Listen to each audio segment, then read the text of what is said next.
Hello, this is a presentation on the element bismuth. For the basics, it has an atomic number of 83, an atomic mass of 208.98. It is a post-transition metal with a low melting temperature. It is a dense metal with a cubic fractal shape that is silver or rainbow in color, depending on how exactly it's formed or carved.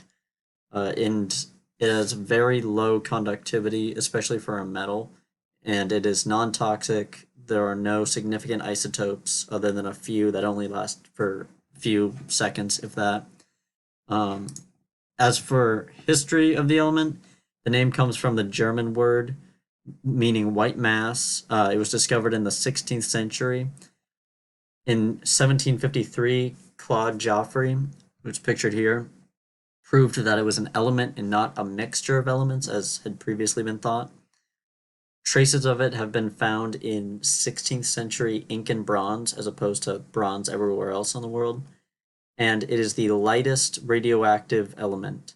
It was previously thought to be non-radioactive until in 2003 it was discovered that it has a half-life of nine orders of magnitude greater than the life of the universe. The uses of the element include paints and cosmetics, as seen here, where it gives a yellow or pearl color. Indigestion medicines, such as Pepto-Bismol. It is brittle, so alloys are needed to make it useful when it is being used as more of a metal as opposed to an ingredient.